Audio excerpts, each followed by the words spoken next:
여자들은 결혼 생각 접어라. 우리나라엔 남자가 없으니까. 벨라루스에서 흔히 듣는 말입니다. 실제로 우리나라는 심각한 성비 불균형으로 많은 여성들이 평생 짝을 찾지 못하고 살아가요. 통계에 따르면 여성 100명당 남성은 87명 뿐이니까요. 그런데 더 큰 문제는 그 87명 중에서도 정상적인 가정을 꾸릴 수 있는 남자는 극히 드물다는 점입니다. 알코올 중독, 폭력성, 책임감 부족. 이런 현실 속에서 저는 한국행 비행기를 탔습니다. 주변에선 다들 말렸어요. 한국 남자들? 그들은 너무 일 중독이고 감정 표현도 못하고 가부장적이야.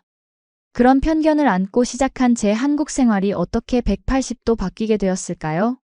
처음엔 한국 남자들이 정말 그렇게 보였어요. 조용하고 눈도 잘 마주치지 않고 감정 표현도 서툴러 보였으니까요. 하지만 점차 알게 되었습니다. 그들의 침묵 속에 얼마나 깊은 배려와 책임감이 숨어 있는지를. 오늘은 제가 벨라루스에서 온 한 여성으로서 한국에서 찾은 진짜 남자의 조건에 대한 이야기를 들려드리려고 합니다. 제 경험이 여러분에게 새로운 시각을 줄 수 있길 바라며 영상이 도움이 되셨다면 구독과 좋아요, 알림 설정 부탁드립니다. 믿기 어렵겠지만 저희 나라에선 여자 10명에 남자 8명도 안 됩니다. 결혼을 하고 싶어도 만날 남자가 없어요. 아니, 정확히 말하자면 괜찮은 남자가 없습니다. 제 친구 마샤는 28살에 포기했어요. 네, 지금까지 본 벨라루스 남자 중에 결혼할 만한 사람 있었어? 물었을 때 제가 대답하지 못하니 그녀는 씁쓸하게 웃었죠. 나도 그래. 그러니 더 이상 기대하지 마. 저는 그 말을 듣고도 쉽게 포기할 수 없었습니다. 내 인생의 반쪽을 찾고 싶었거든요. 그런데 제 주변에는 알코올 중독에 빠진 남자들, 책임감 없는 남자들, 폭력적인 남자들만 있었습니다. 미래가 보이지 않았어요. 그러던 어느 날 유튜브 알고리즘이 저에게 한국 브이로그 하나를 추천했습니다. 한국에서 살고 있는 우크라이나 여성의 일상이었어요. 그녀가 보여주는 한국의 모습은 제가 알던 것과는 너무 달랐습니다. 깨끗한 거리, 밝은 네온사인, 24시간 문을 여는 편의점, 그리고 무엇보다 예의 바른 남자들. 한국 남자? 걔네는 성격도 별로고 감정 표현도 못해. 주변 사람들은 그렇게 말했지만 그 영상 속 한국은 완전히 다른 세상처럼 보였습니다. 그날부터 저는 한국어 공부를 시작했고 2년 후 마침내 교환학생으로 한국행 비행기에 몸을 실었습니다. 인천공항에 도착했을 때 저는 설렘과 두려움이 뒤섞인 감정이었습니다. 낯선 언어, 낯선 문화, 그리고 제가 가진 한국 남자에 대한 편견까지. 하지만 이제 와서 뒤로 물러설 순 없었습니다. 짐을 찾아 공항 밖으로 나가는 순간 맑은 가을 하늘이 저를 맞이했습니다. 안녕하세요, 카티아 씨? 제 이름을 부르는 목소리에 고개를 돌렸습니다. 서울대학교 국제교류과에서 나온 여학생이었습니다. 저희가 픽업 나왔어요. 이쪽으로 오세요. 그녀의 친절한 미소에 조금 안심이 되었습니다. 그렇게 저는 한국 생활을 시작했습니다. 처음 몇 주는 적응하느라 정신없었어요.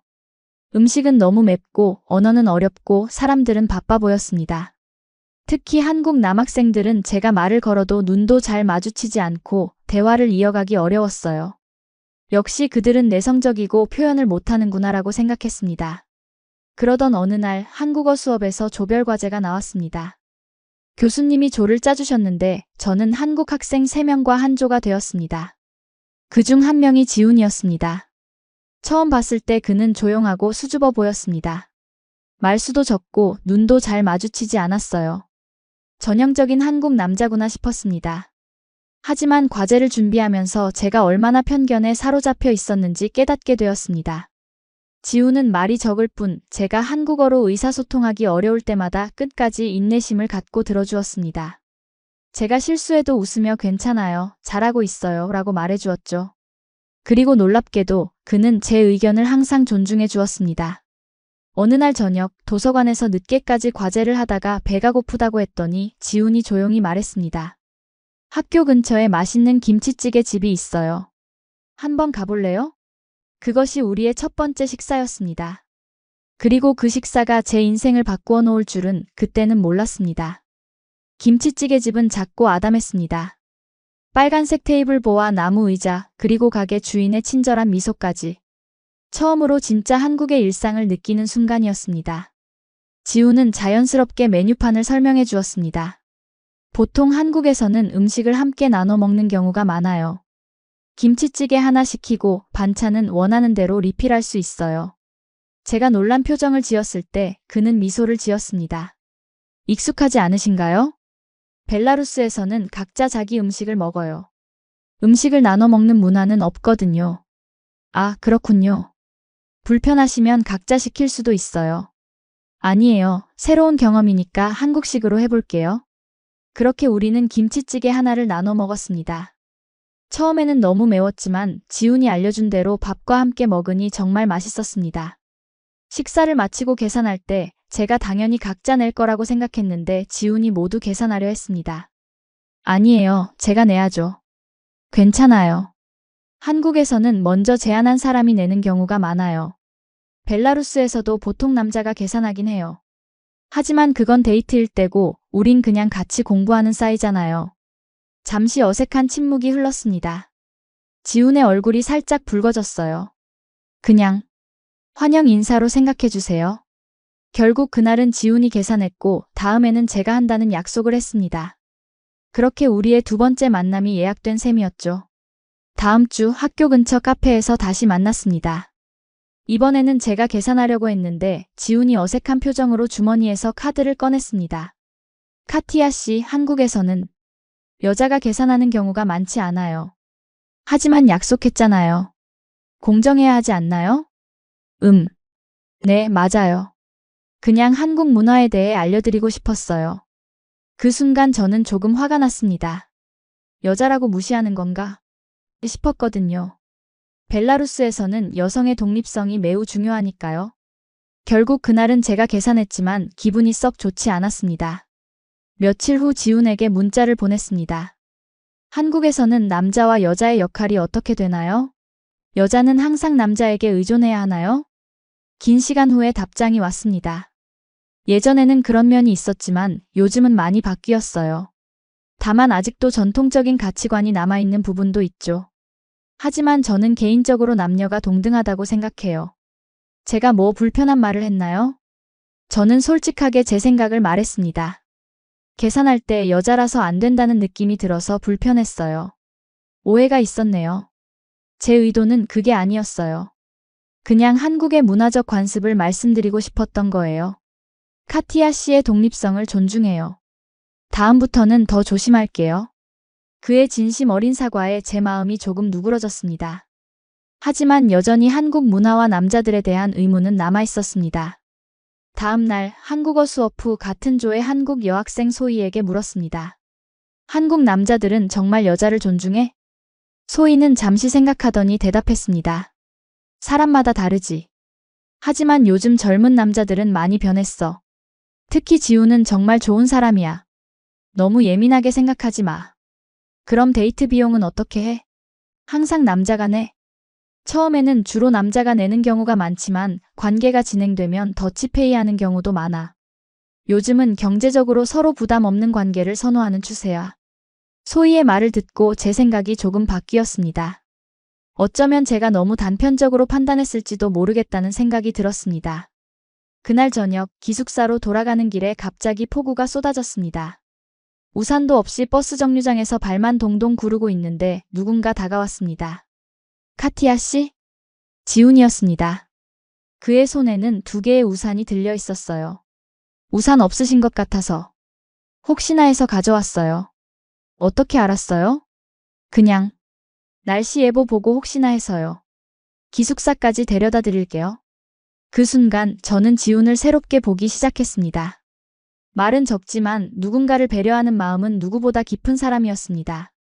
함께 걸으면서 우리는 더 많은 이야기를 나누었고 서로를 조금씩 더 이해하게 되었습니다. 그러나 모든 것이 순탄했던 것은 아닙니다. 한국에서의 생활이 2달쯤 지났을 때 저는 여전히 적응하기 어려운 부분들이 있었습니다. 특히 한국 남자들의 모호한 태도가 혼란스러웠습니다. 지훈과 저는 자주 만났지만 그가 저에게 어떤 감정을 가지고 있는지 확실하지 않았습니다. 벨라루스에서는 남자가 여자에게 관심이 있으면 직접적으로 표현합니다. 꽃을 선물하거나 데이트 신청을 하거나 감정을 솔직하게 말하죠. 하지만 지우는 달랐습니다. 친절하고 배려심 있었지만 그것이 단순한 친절인지 더 깊은 감정인지 구분하기 어려웠습니다. 어느 날 소희에게 이 고민을 털어놓았습니다. 지훈이 나를 좋아하는 걸까? 아니면 그냥 외국인 친구로만 생각하는 걸까? 소희는 웃으며 말했습니다. 한국 남자들은 좀 수줍음이 많아. 특히 지훈 같은 경우는 더 그래. 네가 직접 물어보는 게 좋을 것 같아. 하지만 저에게는 그것도 어려운 일이었습니다. 거절당하면 어떡하지? 우리 사이가 어색해지면 어떡하지? 여러 생각이 머릿속을 맴돌았습니다. 그러던 중 지훈이 저를 한강공원으로 초대했습니다. 가을이 깊어가는 10월 한강은 아름다운 풍경을 자랑했습니다. 우리는 벤치에 앉아 이야기를 나누었습니다. 카티아 씨는 한국 생활이 어때요? 아직 적응 중이에요. 좋은 점도 많지만 이해하기 어려운 것들도 있어요. 어떤 부분이 가장 어려우세요? 잠시 고민하다가 솔직하게 말했습니다. 한국 남자들이요. 너무 읽기 어려워요. 지우는 조금 놀란 표정을 지었습니다. 어떤 의미에서요? 벨라루스에서는 남자들이 감정을 숨기지 않아요. 좋아하면 직접 표현하고 싫어해도 그냥 말해요. 하지만 한국 남자들은 너무 조심스러워요. 지우는 잠시 생각하더니 말했습니다. 한국에서는 감정을 너무 직접적으로 표현하는 것을 불편해하는 경우가 많아요. 특히 남자들은 더 그래요. 어릴 때부터 감정을 조절하라고 배우거든요. 그래서 누군가를 좋아해도 말하지 않는 건가요? 말하기도 하지만 시간이 필요한 경우가 많아요. 확신이 들 때까지. 그 대화는 저에게 새로운 관점을 주었습니다. 하지만 여전히 지훈의 마음은 알 수 없었습니다. 그날 헤어지며 저는 용기를 내서 물었습니다. 지훈 씨, 우리 그냥 친구예요? 아니면? 지훈의 얼굴이 붉어졌습니다. 그는 잠시 침묵하더니 조심스럽게 대답했습니다. 저는 카티아 씨를 많이 생각해요. 하지만 서두르고 싶지 않아요. 카티아 씨가 한국에 적응하는 게 더 중요하니까요. 그의 대답은 모호했지만 그날 밤 기숙사로 돌아오는 길에 저는 이상하게 마음이 따뜻해졌습니다. 하지만 다음 주 예상치 못한 일이 벌어졌습니다.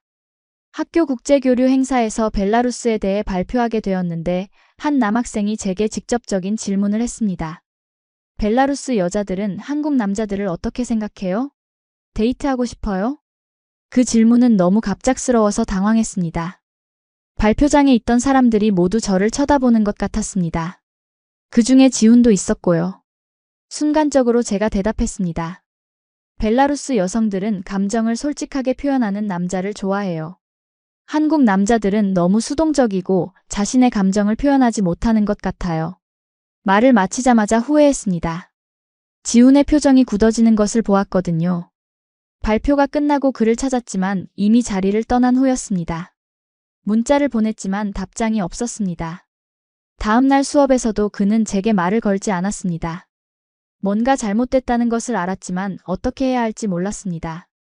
소희에게 상황을 설명하자 그녀는 한숨을 쉬었습니다. 네가 모든 한국 남자를 그렇게 평가한 것처럼 들렸을 거야. 지훈은 너에게 자신의 감정을 조금씩 보여주려고 노력했는데 그걸 무시당한 것 같이 느꼈을 수도 있어. 저는 정말 미안한 마음이 들었습니다. 문화적 차이로 인한 오해가 이렇게 깊어질 수 있다는 것을 처음 깨달았습니다. 지훈과의 오해를 풀기 위해 노력하는 동안 저는 한국의 다른 면모들을 발견하게 되었습니다. 가장 놀라웠던 것은 여성으로서의 안전함이었습니다. 벨라루스에서는 밤에 혼자 다니는 것이 위험합니다. 특히 여성이라면 더욱 그렇죠. 하지만 서울은 달랐습니다.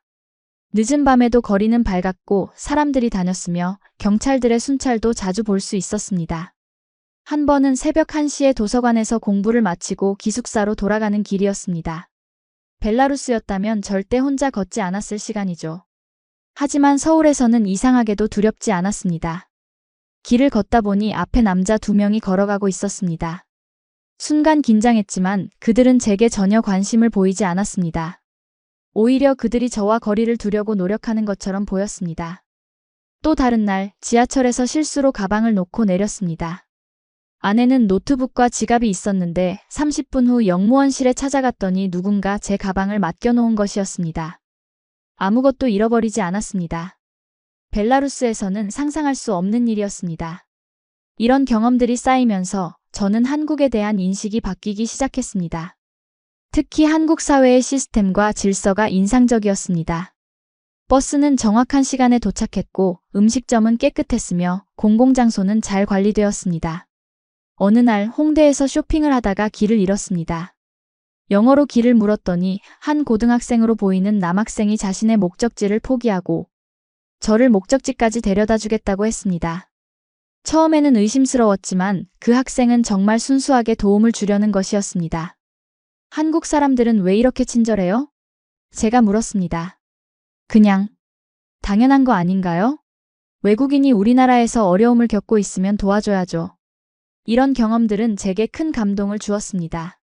그리고 점점 제가 한국에 대해 많은 편견을 가지고 있었다는 것을 깨닫게 되었습니다. 특히 한국 남자들에 대한 저의 인식은 완전히 잘못되었다는 것을요. 여전히 지훈과의 문제를 해결하지 못한 채 저는 그를 더 이해하려고 노력했습니다. 한국 드라마를 보기 시작했고 한국 역사에 대한 책도 읽었습니다. 그러면서 유교 문화가 한국 사회에 미친 영향과 공동체를 중시하는 가치관이 어떻게 형성되었는지 조금씩 이해하게 되었습니다.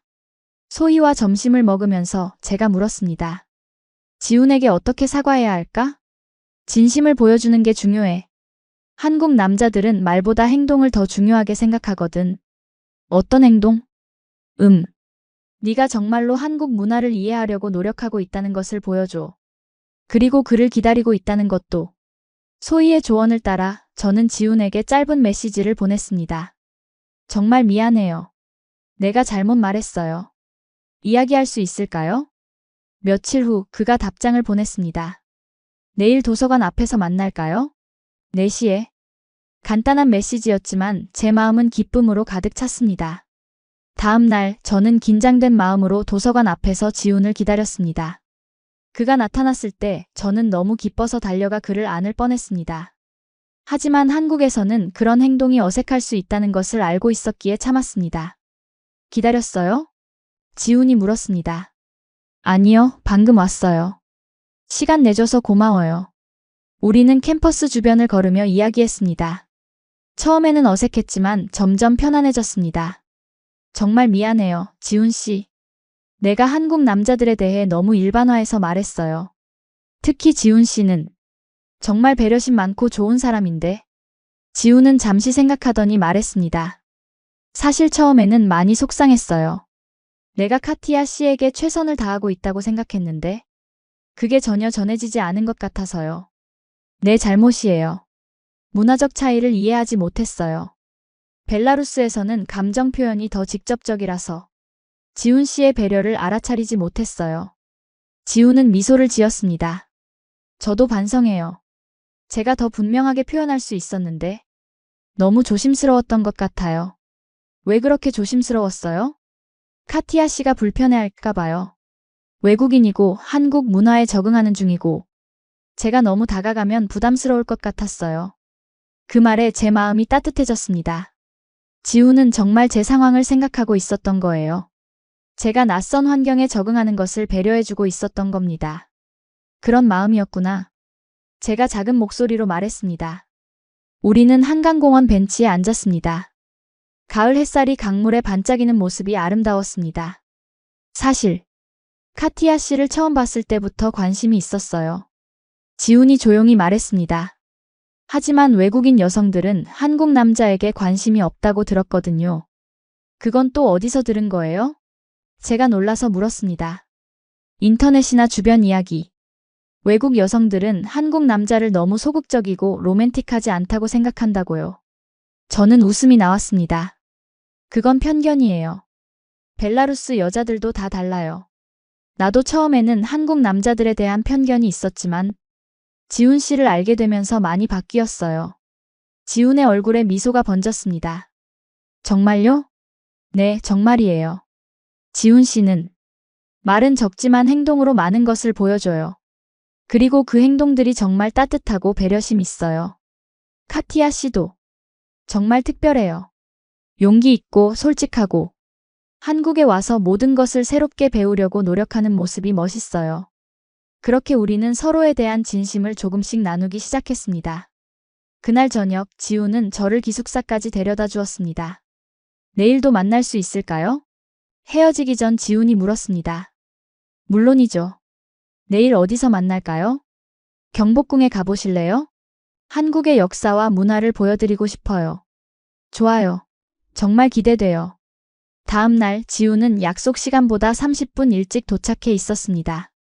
손에는 작은 선물 상자를 들고 있었습니다. 이게 뭐예요? 제가 호기심에 물었습니다. 작은 선물이에요. 열어보세요. 상자 안에는 작은 한국 전통 매듭 팔찌가 있었습니다. 빨간색과 파란색 실로 정교하게 짜여진 팔찌였어요. 이게 무슨 의미가 있나요? 이건 열리지 매듭이라고 해요. 두 나무가 하나로 자라는 모습을 본떠 만든 거예요. 서로 다른 두 사람이 하나의 인연으로 이어진다는 의미가 있어요.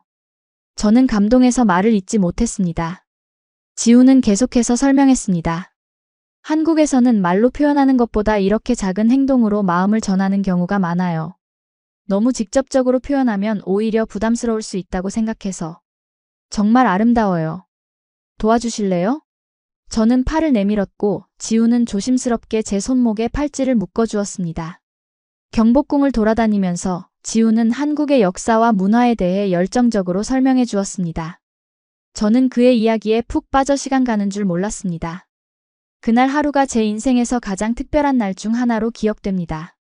점심을 먹고 난 후 우리는 궁궐 한편에 있는 조용한 정자에 앉았습니다. 가을 바람이 살랑거렸습니다. 지훈 씨, 솔직한 마음을 물어봐도 될까요? 제가 용기를 내어 물었습니다. 네, 물론이죠. 우리 지금 사귀는 건가요? 벨라루스에서는 이렇게 여러 번 만나면 보통 연인 관계가 되는데. 지훈은 잠시 생각하더니 대답했습니다. 한국에서는 보통 명확하게 고백을 하고 상대방이 받아들여야 연인이 돼요.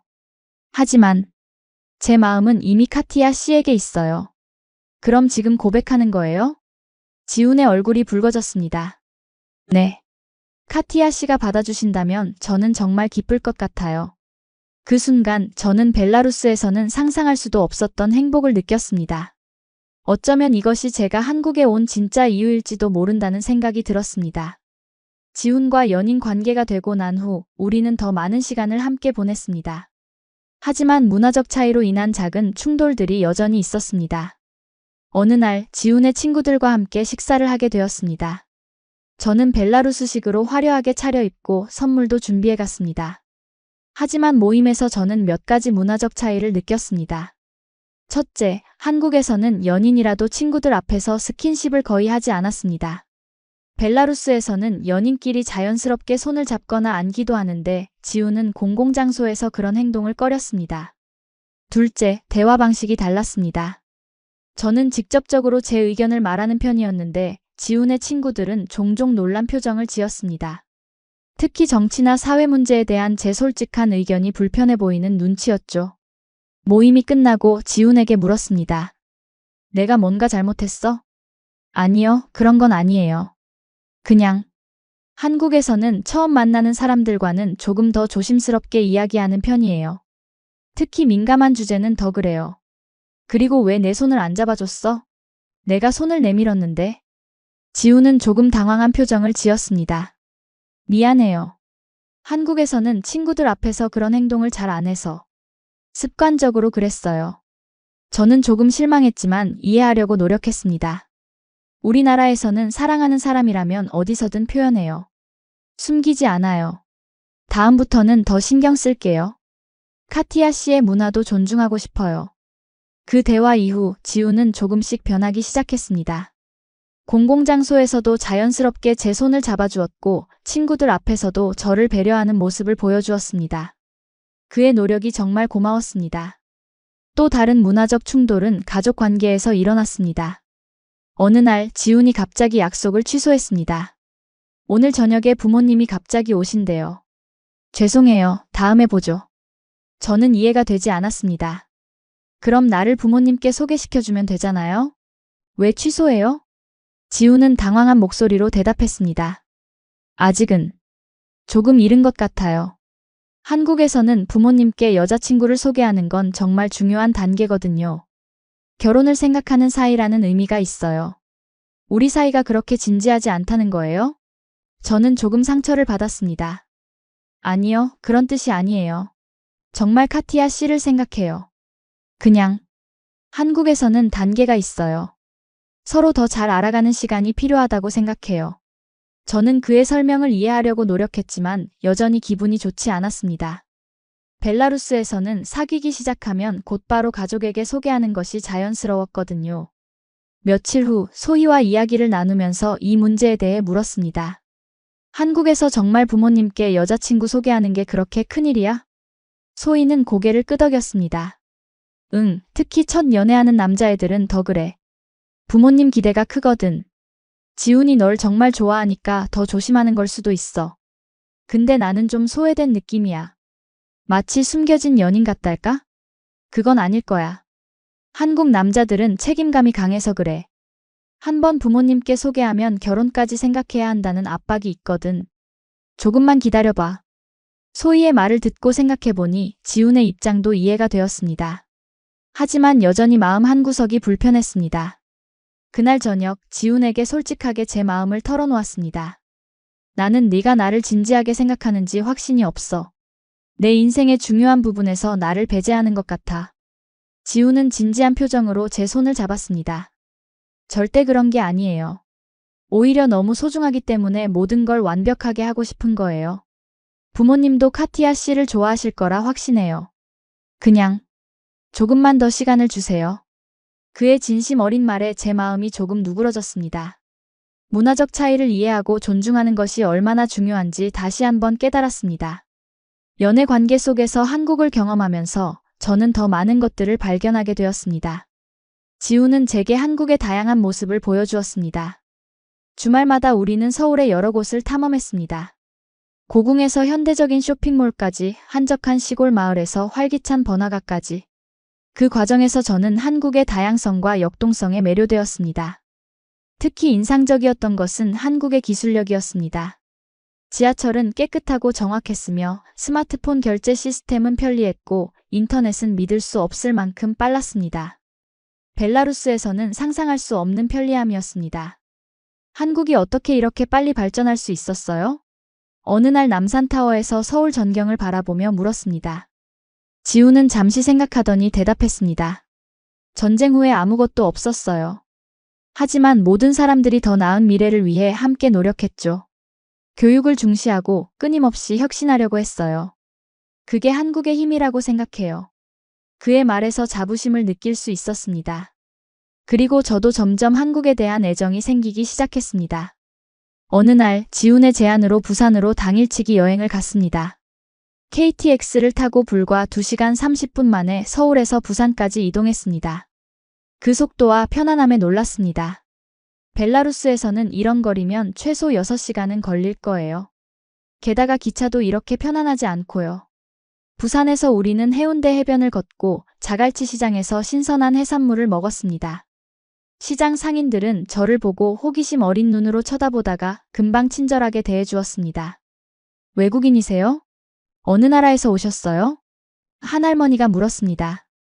벨라루스에서 왔어요. 제가 대답했습니다. 아이고, 먼 데서 왔네. 우리나라 음식은 어때요? 정말 맛있어요. 특히 해산물이 신선해서 좋아요. 할머니는 웃으시며 조금 더 많은 양의 회를 담아주셨습니다.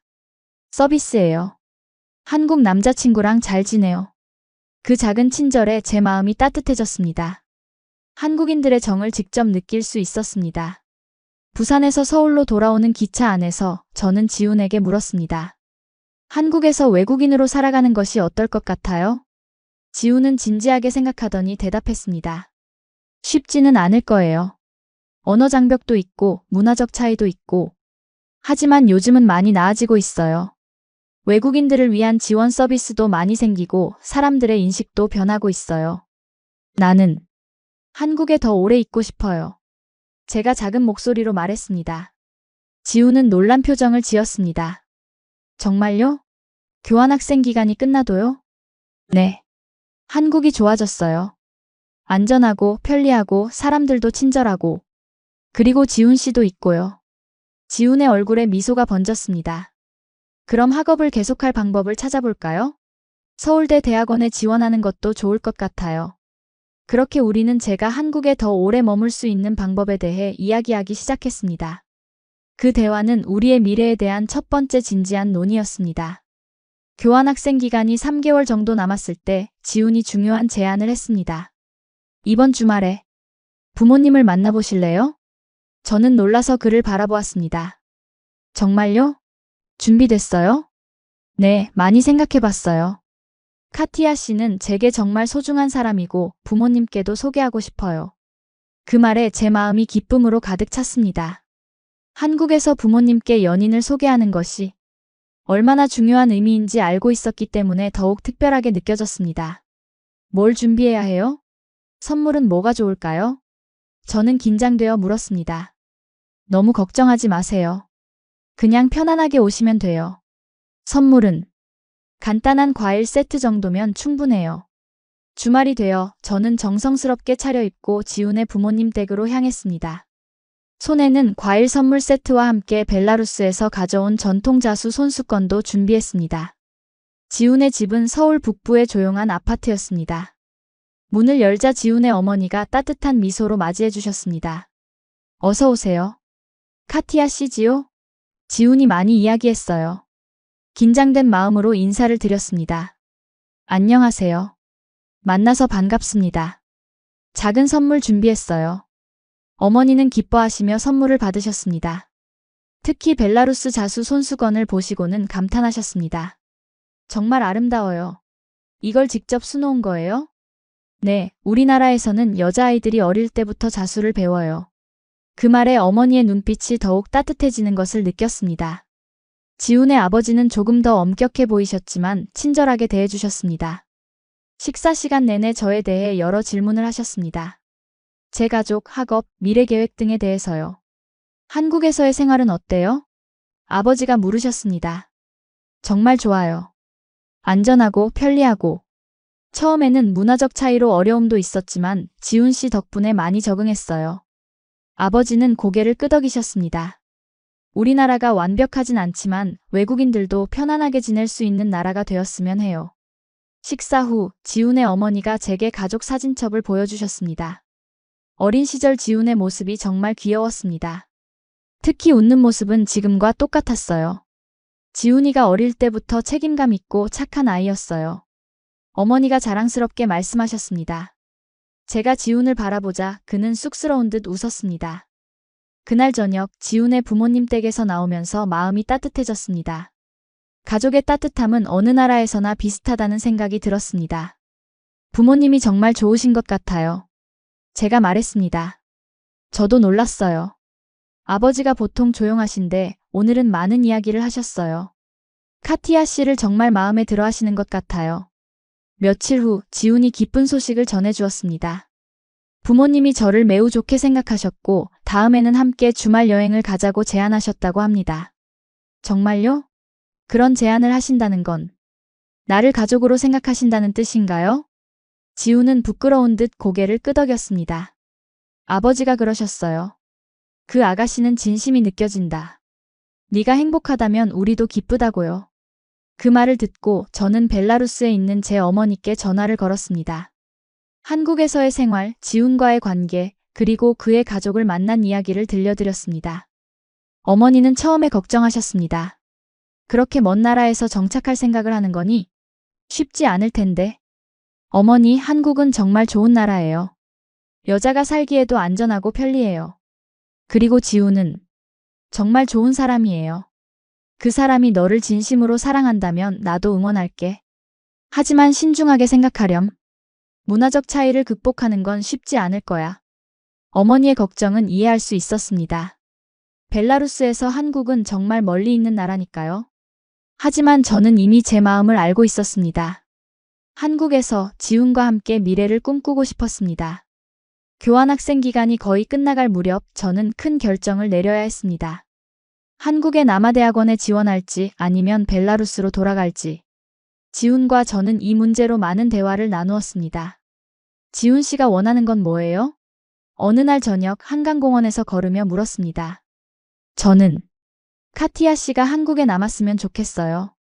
하지만 그건 카티아 씨의 인생이니까 스스로 결정해야 해요. 무엇이 가장 행복할지 생각해보세요.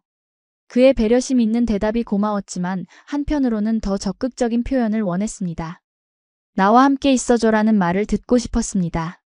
며칠 후 지훈의 친구 모임에 갔다가 뜻밖의 이야기를 듣게 되었습니다. 지훈이 잠시 자리를 비운 사이 한 친구가 제게 말했습니다. 카티아 씨, 지훈이 너 때문에 진로 계획을 바꿨다며? 원래 졸업하고 미국 유학 갈 예정이었는데. 그 말에 저는 충격을 받았습니다. 지훈이 미국 유학을 계획하고 있었다는 사실을 처음 들었거든요. 그는 제게 한 번도 그런 이야기를 한 적이 없었습니다. 그날 밤 기숙사로 돌아와 많은 생각이 들었습니다. 지훈이 저 때문에 자신의 꿈을 포기하고 있다면? 그건 제가 원하는 게 아니었습니다. 다음 날 지훈에게 직접 물었습니다. 미국 유학 계획이 있었다면서요? 왜 말 안 해줬어요? 지훈은 놀란 표정을 지었다가 이내 한숨을 쉬었습니다. 누가 그런 말을 했어요? 중요한 건 그게 아니라 사실이냐는 거예요. 네, 계획이 있었어요. 하지만 최근에 다시 생각해보니 한국에서도 좋은 기회가 많더라고요. 꼭 미국이 아니어도 될 것 같았어요. 나 때문에 포기한 거예요? 그럼 미안해요. 나는 당신의 꿈을 방해하고 싶지 않아요. 지훈은 제 손을 잡았습니다. 카티아 씨, 그건 제 선택이에요. 억지로 한 결정이 아니라 정말 고민해서 내린 결정이에요. 사실, 카티아 씨를 만나고 나서 제 가치관이 많이 바뀌었어요. 꼭 해외가 아니어도 행복할 수 있다는 걸 깨달았거든요. 그의 말이 진심처럼 들렸지만 제 마음 한구석에는 여전히 불안함이 자리 잡고 있었습니다. 정말 지훈의 진심일까? 나중에 후회하지는 않을까? 그날 이후로 저는 고민에 빠졌습니다. 벨라루스로 돌아가면 지훈과의 관계는 어떻게 될까? 한국에 남는다면 지훈은 정말 행복할까? 너무 많은 질문들이 머릿속을 맴돌았습니다. 어느 날 소희가 제 기숙사를 찾아왔습니다. 무슨 일 있어? 요즘 표정이 안 좋아 보여. 저는 모든 고민을 털어놓았습니다. 소희는 조용히 듣다가 말했습니다. 내가 지훈이를 오래 알았는데 그 애는 정말 진지한 얘야. 그리고 너희 둘 사이가 정말 특별해 보여. 하지만 네가 그렇게 불안해한다면 직접 이야기를 나눠보는 게 어때? 서로의 미래에 대해 솔직하게. 소희의 조언을 따라 저는 지훈에게 진지한 대화를 하자고 제안했습니다. 주말에 우리는 남산타워로 올라갔습니다. 서울 전경이 한눈에 보이는 그곳에서 우리는 미래에 대해 이야기했습니다. 지훈 씨, 솔직하게 말해줘요. 정말 나와 함께 한국에 있는 게 행복할까요? 미국 유학의 꿈을 포기해도 괜찮을까요? 지훈은 잠시 서울의 풍경을 바라보더니 진지한 표정으로 말했습니다. 카티아 씨, 제가 미국에 가고 싶었던 이유는 더 넓은 세상을 보고 싶었기 때문이에요. 하지만 카티아 씨를 만나고 나서 제 세상은 이미 넓어졌어요. 다른 문화, 다른 생각, 다른 가치관. 카티아 씨를 통해 그 모든 것을 경험하고 있어요. 그는 잠시 숨을 고르더니 계속했습니다. 저는 카티아 씨와 함께라면 어디에서든 행복할 것 같아요. 한국에서든 미국에서든 벨라루스에서든 중요한 건 함께 있는 거니까요. 그의 말에 제 눈에 눈물이 고였습니다. 정말요? 벨라루스에도 갈 수 있어요? 물론이죠. 카티아 씨의 나라, 가족, 문화도 알고 싶어요. 우리가 서로의 세계를 이해하는 것이 중요하니까요. 그 말에 제 마음속 불안감이 조금씩 사라졌습니다. 지훈은 정말 저와의 관계를 진지하게 생각하고 있었습니다. 그리고 저도 마찬가지였습니다. 그럼 일단 내가 한국에서 대학원에 지원해 볼게요. 그리고 방학 때 함께 벨라루스에 가서 내 가족을 만나요. 그 후에 우리가 어디서 살지 다시 이야기해요. 지훈은 밝은 표정으로 고개를 끄덕였습니다. 좋아요. 그렇게 해요.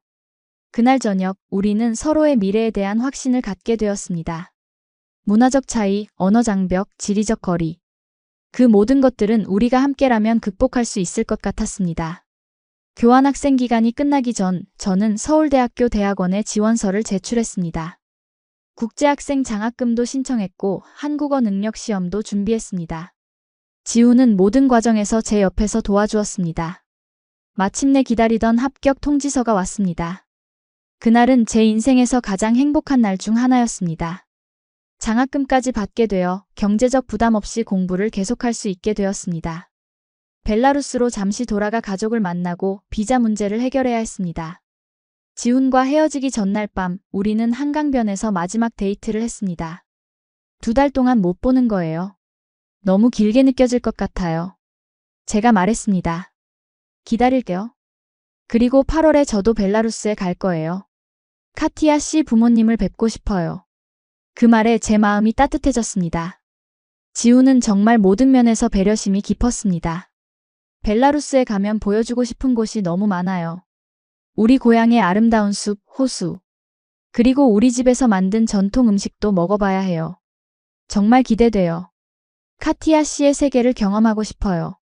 다음 날 인천공항에서 지훈과 작별 인사를 했습니다.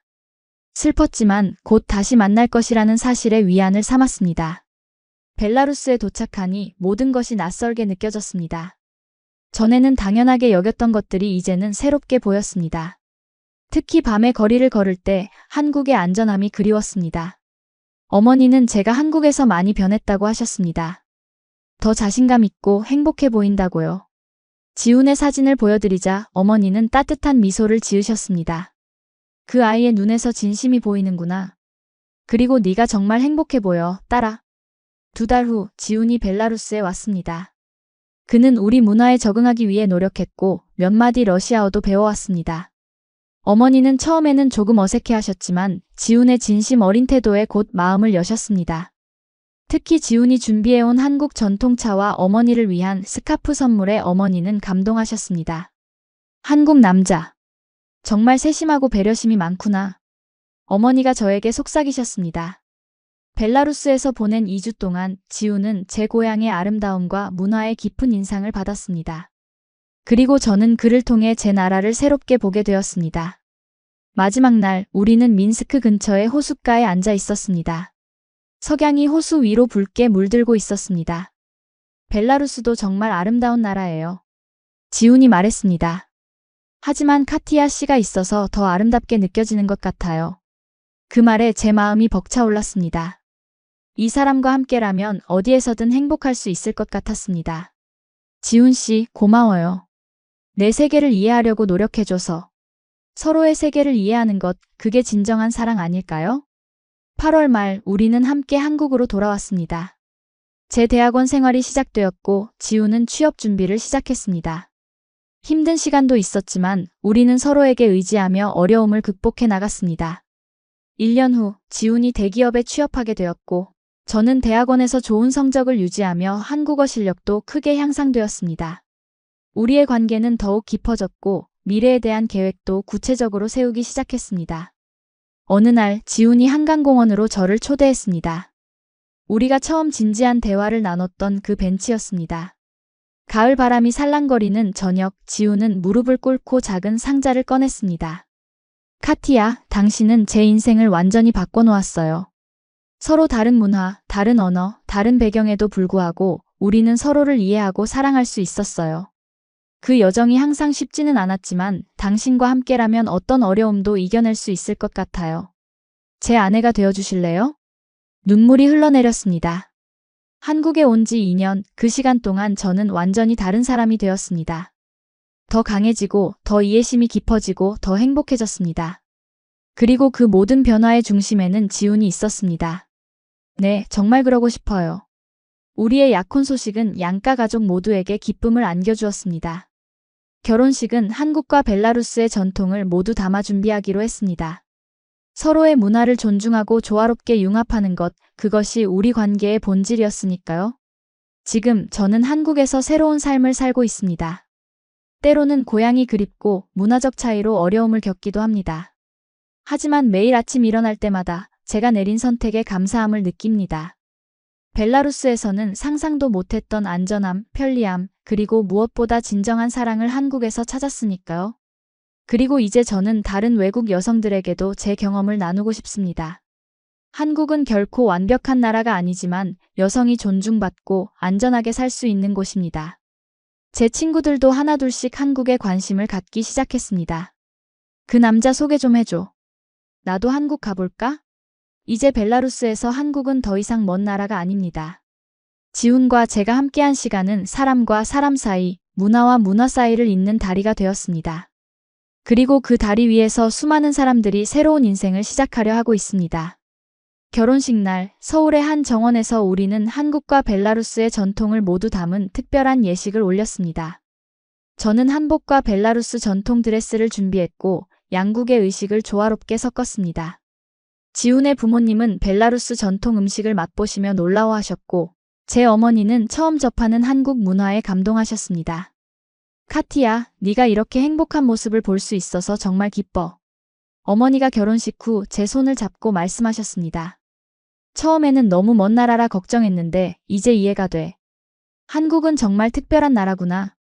결혼 후 우리는 서울 북부의 아담한 아파트에서 새 생활을 시작했습니다. 지훈은 국제무역회사에서 일하기 시작했고 저는 대학원에서 국제관계학을 공부하며 한국과 동유럽 관계에 대한 논문을 준비했습니다. 새로운 환경에 적응하는 것은 여전히 쉽지 않았지만 지훈의 지지와 이해 덕분에 하루하루가 행복했습니다. 결혼 1주년을 맞아 지훈은 특별한 선물을 준비했습니다. 저를 한강 유람선에 태우고 야경이 아름다운 저녁 시간에 깜짝 파티를 열었습니다. 그곳에는 소희를 포함한 가까운 친구들이 모두 와 있었습니다. 1년 동안 한국에서 살면서 느낀 점을 이야기해 줄래? 지훈이 물었습니다. 처음엔 정말 많이 힘들었어. 언어 장벽, 음식 적응, 사회적 규범의 차이. 하지만 지금은 이런 다양성이 우리 관계를 더 특별하게 만든다고 생각해. 서로 다른 세계를 이해하려고 노력하는 과정에서 우리는 더 깊이 사랑하게 되었으니까. 그날 밤 유람선 위에서 서울의 불빛을 바라보며 저는 제가 얼마나 멀리 왔는지 실감했습니다. 단순한 교환학생에서 이제는 한국 사회의 일원이 되어가고 있었습니다. 그리고 그 과정은 계속되고 있었습니다. 몇 달 후 우리는 큰 결정을 내렸습니다. 벨라루스와 한국을 잇는 작은 문화교류센터를 설립하기로 한 것입니다. 제 경험과 지훈의 사업 감각을 결합해 양국의 문화와 언어를 배우고 싶어하는 사람들을 위한 공간을 만들었습니다. 카티아 컬처 브리지라는 이름의 이 작은 센터는 강남의 조용한 골목에 문을 열었습니다.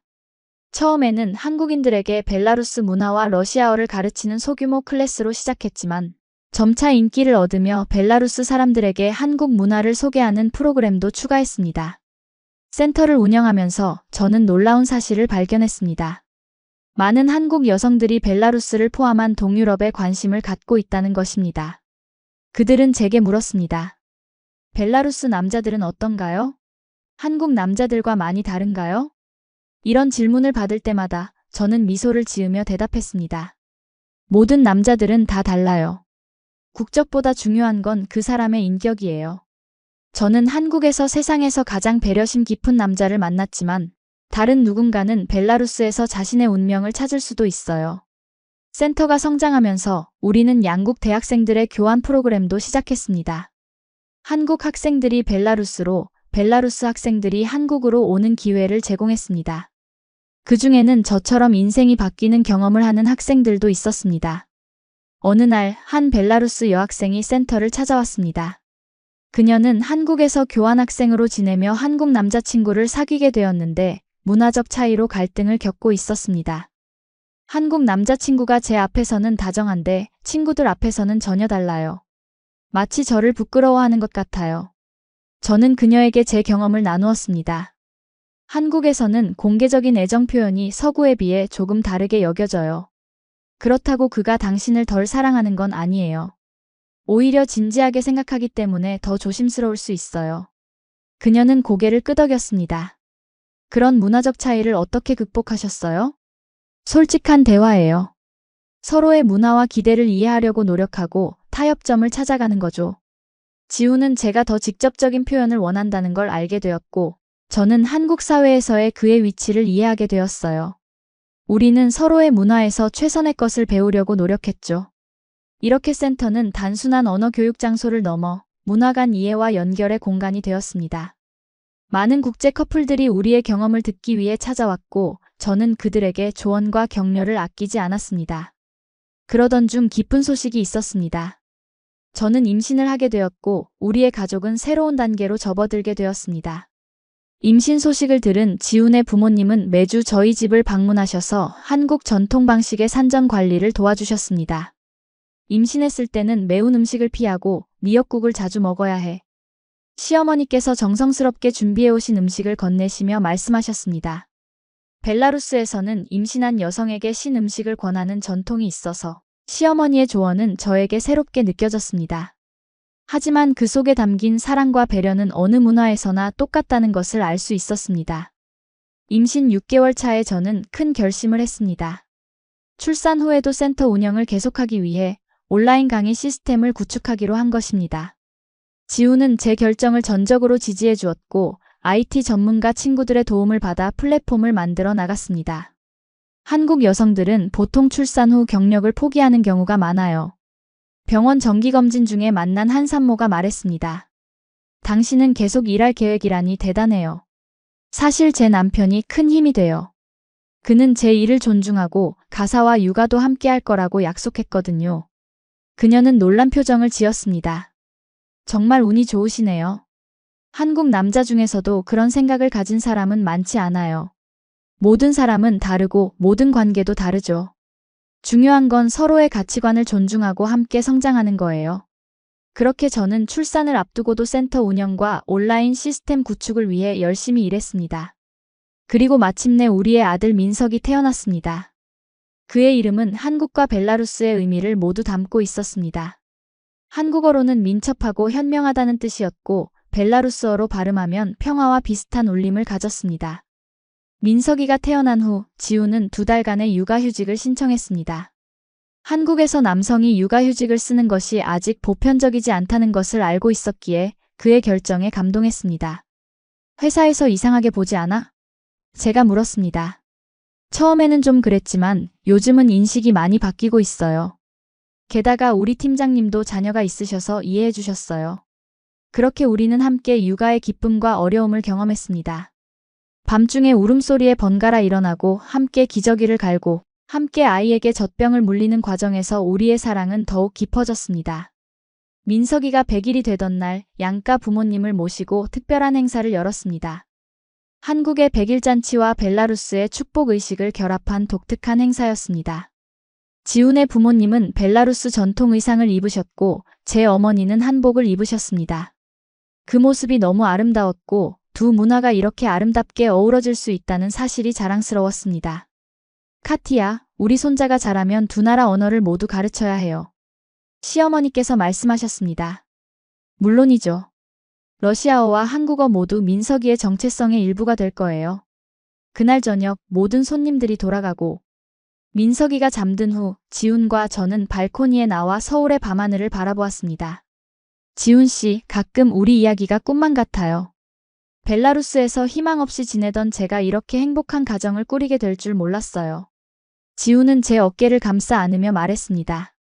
저도 카티아 씨를 만나기 전에는 이렇게 다른 문화를 가진 사람과 깊은 이해와 사랑을 나눌 수 있을 거라고 생각하지 못했어요. 우리는 서로에게 새로운 세계를 선물했어요. 민석이가 돌이 되었을 때 우리는 벨라루스를 방문하기로 결정했습니다. 제 가족과 친구들에게 아들을 소개하고 지훈에게도 더 깊이 벨라루스 문화를 경험할 기회를 주고 싶었습니다.